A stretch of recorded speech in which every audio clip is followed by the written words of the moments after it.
Et du coup aujourd'hui les amis, on a eu le rapport sur l'emploi de septembre qui est tombé. Donc voilà, un rapport un petit peu périmé entre guillemets, qui était plus ou moins compliqué à lire. Donc voilà, on avait comment ça s'appelle déjà en français? Le salaire moyen. Donc en year to year qui est tombé plus haut que prévu. Donc ça c'est une sous-catégorie de l'inflation. Donc si les salaires moyens augmentent, en général l'inflation augmente, mais un petit peu plus tard. Donc voilà, c'est pour ça que c'est des choses qui sont pas mal regardées. Donc voilà, on était prévu, on a été révisé même donc de 3.7 à 3.8 en précédent. Donc le consensus était à 3.7, le low était à 3.4 et le high à 3.7. Donc on est tombé au-dessus de 3.7, donc à 3.8. Donc voilà, ça fait une petite surprise, donc pas terrible pour l'inflation. Deuxième chose à regarder, c'était donc le NFP qui est tombé du coup qui est tombé plus haut que prévu, mais qui restait dans le consensus. Voilà, donc quand même un consensus moyen à 50. Donc on tombe à 120, on est presque en double de création d'emplois. Donc voilà, un marché du travail finalement qui se tient bien. Il y avait le taux de chômage qui est tombé à 4.4. Pareil, le high était à 4.5, mais on a quand même une légère augmentation du taux de chômage. Donc voilà, c'était un petit peu compliqué à lire parce que du coup on a le taux de chômage qui augmente, mais les créations d'emplois qui augmentent aussi, donc enfin c'est pas que c'est pas logique, mais ça s'annule un petit peu entre guillemets. Et du coup on a le salaire moyen qui augmente, donc qui est pas terrible pour l'inflation. Voilà, du coup ça nous a fait pas mal bouger les taux, enfin les prédictions de baisse de taux, juste pendant qu'on a eu la news. Donc je pense qu'après les gens se sont posés, ont un peu plus réfléchi. Et puis il y a eu d'autres nouvelles, j'y viendrai après. Mais voilà, du coup on était monté, donc avant la news on était à peu près à ça, à 67% qui pensaient qu'il n'y aurait pas de baisse de taux en décembre. Mais juste après que la news soit tombée, on est monté à 71% quand même, et 29%. Donc voilà, on voit que ça a un petit peu diminué. Voilà, ce qui a aussi fait un petit peu bouger le marché, c'est les nouvelles qu'on a eues. Donc, on n'aura pas de rapport sur l'emploi pour le mois d'octobre.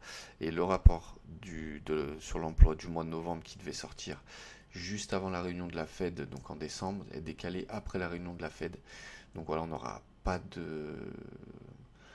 n'aura finalement pas de rapport sur l'emploi, pas de chiffres pour voir si on va baisser nos taux ou pas.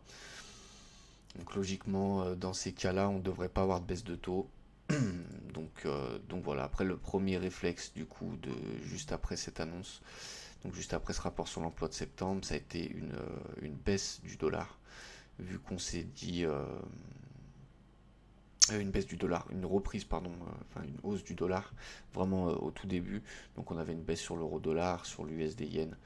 On était ici, on est parti au tout début à la hausse, après on a rebaissé un peu, là on est un peu dans la moyenne, mais je pense qu'on va baisser, c'est pour ça d'ailleurs que j'ai clôturé mes positions sur USD yen et euro USD.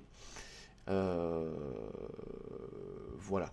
Donc on s'est dit, donc le dollar a monté un petit peu tout de suite, parce que le rapport, comme je vous ai dit sur l'emploi, était quand même pas mauvais entre guillemets, plus de création de postes,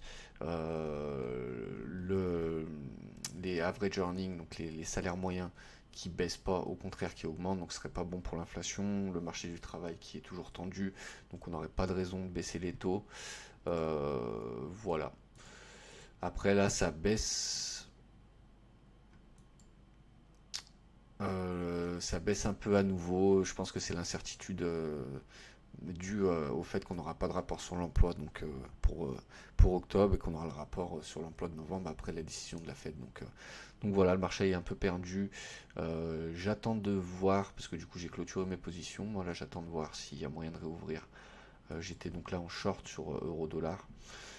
Donc on a une grosse trendline baissière en daily là, qui est juste ici. Donc j'attends de voir si on la casse, peut-être que je reprendrai un short pour avoir notre target du coup des 1,13